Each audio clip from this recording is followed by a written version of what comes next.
what's up, everybody? Blake Morse here from Shacknews.com, and today I am talking with Rebecca Ford of Digital Extremes, and we are here to talk about some new content coming to Warframe very soon. Here, I'm so afraid I'm going to mispronounce this, but the Duviri Paradox. You got I said it. it right. I said it. You got Nailed it. That's 1 point. I'll keep a track for everything you mispronounce. So far, so Okay. good. Okay. So before we dig too deep into this, would you mind giving our audience just a quick little overview of Warframe and sort of where you guys are at now in the story and in the world? Yeah, absolutely. Warframe is in its 10th year now. It's a little free-to-play game that a lot of us here up in Canada have been working on for a long time, and we love it. It's free-to-play, co-op, sci-fi, and we always are updating it. And this month in April, we are delivering one of our biggest updates ever, which is the Duviri Paradox, which takes everything you know and love about Warframe, or maybe nothing if you don't know the game, and puts it in a whole new context for you to enjoy. You guys are adding like some roguelite aspects here, right?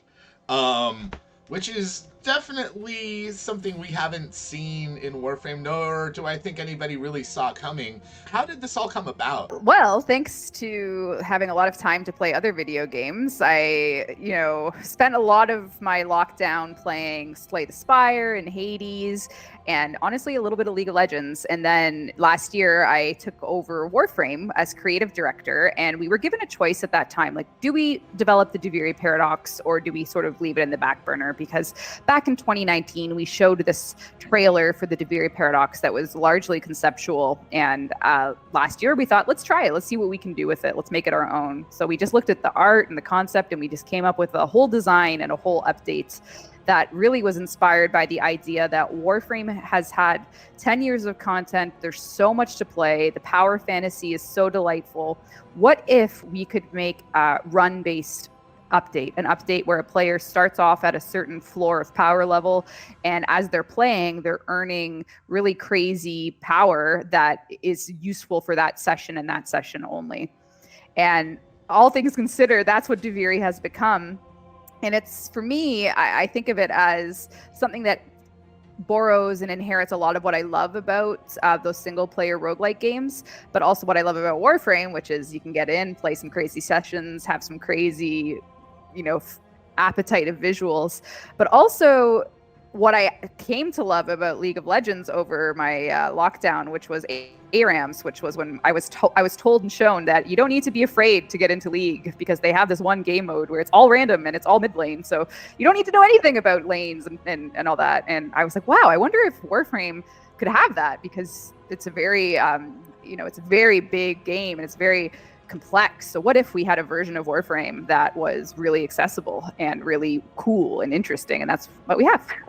Nice. So this is kind of a new way for players to not only have that are veterans have a new experience, but this is also a nice onboarding point for folks that are curious about Warframe and want to give it a try. Exactly. So we're actually you're going to be playing as a new character this time around as well. Outside of you're still going to be doing your Tenno stuff here and there, but it doesn't seem to be really like the core focus of this story. No, with this, there is a major story and quest element with this update. We have about an hour and a half of full story before you can jump into just the Duviri proper. So that quest is, mandatory. Everyone's got to play the quest so they know what the hell's going on. And this quest is going to kind of explain to both new and veteran players what the Drifter is and who they are. And emotionally and thematically, we wanted to have a character that we sort of meet right away at their lowest point of kind of having given up. They're dead inside, they're apathetic, and we need to get them to a point where they actually care about their place in the universe. So that's what the quest will do for us. Well, of course, introducing us to other characters and introducing us to Warframe gameplay, but the story will take us there. And you know what? Where it goes from there is only for me to know and you to find out. But it is part of a grand plan that you will see more of at TennoCon. Emotions are kind of playing a big part in this story as well, right? Like, can you explain how it's all going to fit in? Yeah, we try and have a really strong theme with a lot of our updates that really speak true to like a very intentional type of story. And for Duviri, we really wanted the good and the bad of emotions and what it means to feel to come to the surface, so that we're actually letting you play a open world experience that rotates its mood. So everything you play is at the mercy of whatever mood that the king of Duviri is in. So if he's happy, you're going to be playing the happy world. If he's angry, you'll be playing the angry world. And these moods rotate. They're high in flavor, high in combat variety. And there's something that I think people will enjoy meeting, the embodiment of anger and the embodiment of happiness and all these characters that will sort of punctuate what we're trying to do with those moods. So what are some of the roguelite elements that you're going to be introducing through this? And is it just going to be exclusive for this content? Is this something that you'd like to see expand? Right now it's exclusive to Duviri because we're really just figuring it out. But there's basically 3 core elements of sort of the potpourri of roguelites that I've played. And one is the permanent progression, which is every time you play, you'll at least earn some way to make your next run better. And that's our Drifter intrinsics. So you'll be able to pursue permanent upgrades for your Duviri experience. The second is the gear randomness. This is where, your Drifter will have their melee weapon that you can pick, but the Warframes that are going to accentuate your experience, those rotate with the King's mood. So every time the King changes his mood, your offerings change as to what Warframes are available for you. So the randomness is there. And then, of course, the decree system, which is in your actual gameplay session. Every time you do an activity, do combat, you're going to be given a card that serves as a power upgrade for you, which means your entire play experience will be different every time depending on what cards you've chosen. So I've gone out, I have a really strong Warframe, I'm my Drifter, I kill a whole bunch of enemies, and then suddenly I get to choose between my upgrade for that run. Am I going to do double melee damage, or do I want all my crits to do double damage? And then you'll just keep building that deck of decrees so that your character by the end, when you're doing the boss fight, is going to have a crazy different build every time. Now, for the decrees, are they all buffs? Are there any sort of, will there be any ones with, sort of nerf balances to them? Like, you get a little more attack power, but maybe a little less health or anything like that? We don't have any curses yet, but I really want... because I think one of the great things about Duviri is we'll be able to update it really efficiently by just adding more decrees, which means a player can have a fresh Duviri experience as we just keep putting more and more choices in for the decrees without having to build another open world or anything. So for me, I want to do a series of cursed ones where players can have those trade-offs. Right now, everything is it's just all, the tide raises all ships. It's all buffs, but I really want to add cursed ones where players will have to decide, okay, do I want plus 200 damage at the cost of some trade-off? So curses are something I really want to add in a future update. I'm also kind of curious, there's no limit on these decrees, right? So you can just have by the time you're done playing through, you could possibly have something insanely overpowered, right? Oh, absolutely. You're only limited by the number of activities on the open world. So if I, stroll out to the open world, I do my 6-stage story, and then I see a random combat encounter, and I find a hidden chest, and I go and I do a, side activity mini game, I'm going to be earning decrees the whole time. And the only thing that caps it is the discrete amount of activities on the board, which is somewhere up in the 50s or 60s. So it's not infinite, but it might as well be if you're yeah, but it's not, but it's pretty damn hard to cap it because you'll be spending hours doing that. Sweet. Another thing I'm curious about, there's a single player story that you will have to get through, right? But there is going to be multiplayer elements to this as well, right? Oh yeah, that once you're done the quest and the single player story, it's up to you if you want to matchmake or not. And your experience will either be alone or with others, depending on your preference. If you want to go solo, go solo. If you want to set yourself to public and just matchmake, by all means. You'll be in the cave with 3 other people. You'll all be picking your gear, and out you go on your adventure. Nice. Another thing that I really like about what you're doing here is, if you're kind of an old school player and you've got friends that want to join you, you're going to be able to give them loaner frames, basically, right? Yep. Yeah. Now, are those frames going to be based off of your Oh, I guess also just in general, like when you're playing it, like whatever like frame options you get and weapon options, are those all based off your own personal collection, or? It's a mix. We try and if you don't own anything, you just have loaners. If you own something, we do try and let you use your gear, and then like some slots are reserved for loaners. But we really want you to try out stuff you don't have. So there's sort of a little bit of a formula where it's a bit of what you have and a bit of what you don't. And if you own everything, like some players, you'll just get random stuff that's yours. Awesome. And like is that for new onboarding players? Will they be able to try out some of your frames from your collection, or is it? Oh no, it's Okay. like our like sort of top level. It just gives you frames, and we've made builds for them. So it's not actually one feature we did start working on was clan mates can donate their frames. So like you can actually play Rebecca's Banshee, but we didn't think that would be necessary for launch. But we're still thinking about adding a social element. Nice. That sounds like a really cool way for people to try out new builds and things like that. Yeah, like donate yours. Yeah, we have a whole spec for it. We just were like, we can like if we ever want to ship this update, we should probably stop adding things to it. So Nice. I'm just curious. Are these just going to be like standard editions of the frames, or are people going to get a chance to try out some of the Prime frames as the well? primes are only if you own them. It'll always choose a prime over the basic, but we won't ever give you loaner primes.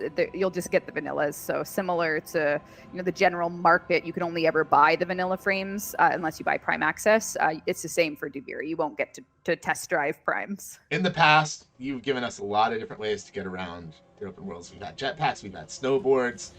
Now we're getting horses. Let's talk about the horse a little bit. During the demo earlier today, I got to see it fly a little bit. It kind of became a mythical Pegasus, like a robot Pegasus there for a second. Like how is that just one of the new features that the horse is going to be able to do? Like what's the horse capable of? Like how does it fit into the game here beyond just being a mount? It really is the main way you move around because the drifter can't bullet jump or aim glide. The horse can kind of take care of all that. So you really will spend a lot of time on your horseback. This is fun and gorgeous, so no complaints here. But the horse has some engage and disengage abilities as well. So if you're flying around and you see a group of enemies, you can use some abilities to engage quickly into combat and then, buff yourself before you take them on. And all things considered, it really is like the way you navigate Duviri. And then it's very customizable too. So we have tons of skins and tails and saddles and all the good stuff you could want with your own special horsey. Nice. Now, okay, the really important part here. Can you pet the horse? Oh, kind of not actually. There's no. I know it's horrible. You can pet. There's other animals in Duviri that you can pet, but you actually can't pet the horse. So sorry about that. maybe in a future update. Who knows? Yeah. Oh yeah. I think we have animations for it. I just think we couldn't figure out a way to place them. Fair enough. Yeah, okay, and the other thing that I think was just super awesome is you have these giant aura worms. We finally got to see a little glimpse. We didn't get to see a lot of the giant worm fights, but yeah, it's a very interesting new enemy to bring into the world of Warframe. Now, was this just inspired by the 2019 trailer? Yeah, we felt that we would be, crucified if we didn't make it a boss because we've been teasing this aura worm for so long and we were like, we got to do it. We got to figure out a way to make it a boss fight. And we were heavily inspired by the scale. Like when we actually looked at the aura worm in game, we were like, this is the biggest creature that we've ever made by a ridiculous margin. So it's huge and we had to get really creative with how it could be a fight. So we have a 2-phase fight that starts off in the open world where you have to control the dragon to get it through to the Undercroft so that you can fight it as your Warframe. And yeah, that's turned out to be really special. Nice. You mentioned the Undercroft. Like, what exactly is that? Yeah, it's the sort of the scaffolding of Duviri. Duviri is this void created space that Dominus Thrax has created, and he doesn't have full control of the void because no one really does. So he has some skeletons in his closet, which I guess we would call the Undercroft, which is the area that he doesn't really have control over, but it's still a part of Duviri because it's a part of the void. So the Undercroft is where you are way more aggressive. Your frames can go there without fear of Thrax interfering, and to that end, it's where most and all the Warframe gameplay takes place, and also where the finale for the Oro Worm fight does. This seems like a very personal project for you. Oh yeah, this is it is. I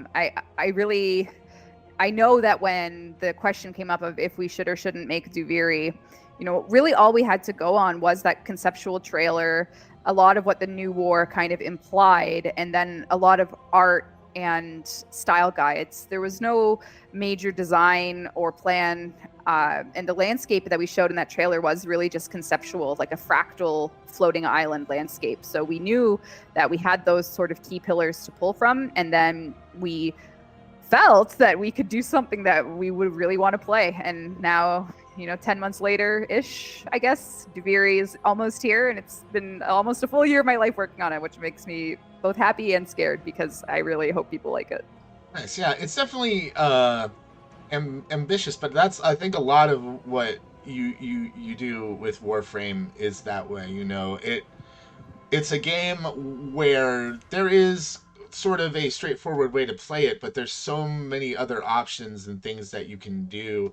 And like, I think Railjack is a great example of that, just sort of creating like a whole new gameplay style for it. And you don't see a lot of games that have been around as long as Warframe and are in that MMO genre really experiment, try new things like that. Yeah, we are not afraid to make weird updates, and sometimes we make them too weird, like Lunaro, and then sometimes we make them just the right amount of weird, and people dig it. So I hope we find ourselves in a very peaceful Duviri launch, and people really dig it. Nice. And then story-wise, this is kind of a prequel to Warframe as well, right? It is, but it also isn't, which is part of the paradox, because the new war, which is sort of the end game of Warframe, isn't possible without the Duviri Paradox having also happened. So they technically actually happen in a paradox way, like one after the other, but depending on where you start, you cause the other one. So are we going to see any new frames this time around, or is it just more concentrating on the new character you'll be able to play as? We technically have an Easter egg frame in this update. Duviri is another time and place, so there is a Warframe that you can play as only in Duviri. So that's someone that you can unlock with permanent progression, because this character means something different in Duviri. So, spoiler, you can play as the Stalker in Duviri as your chosen frame. And then we have our Echoes of Duviri updates. So we launch our big updates, and then we always follow up with like a quick sort of expansion, so people can either get some quality of life fixes in, and we will be releasing a brand new Warframe in our follow-up update. So that'll be coming hot off the heels of Duviri, a brand new Warframe who's themed around Duviri. Nice. Now, when is the Duviri Paradox going to be launching? It's releasing in April. We have a couple more weeks. It's April 26th is when it's coming out. That's awesome. And if folks want to keep up with everything that you're up to and what's going on in the world of Warframe, like, what's the best way to keep up with everything? Yeah, TennoCon comes out the end of August. Also, I'm going to check my calendar, even though I've had to look at this date all day. The 26th of August is TennoCon, which is going to talk about everything that we're working on after Duviri. So this is the best place for the super fans of Warframe. But otherwise, you can catch us on Twitch and Twitter, and we're always doing something. So, nice. Join awesome. us. No, that's great. Anything that you can tease for TennoCon? Well, I would say that we ought to see more about the Man in the Wall. Right. Maybe. All right. You heard it here first, kids. Well, be sure to keep up with everything that Warframe is up to. Rebecca, thank you so much for talking with us. Always a pleasure to chat and get to nerd out about Warframe. And we will be checking out that new content very, very, very, very soon. Indeed. By the time this interview goes up, it'll be just around the corner. Awesome. Thanks so much for chatting.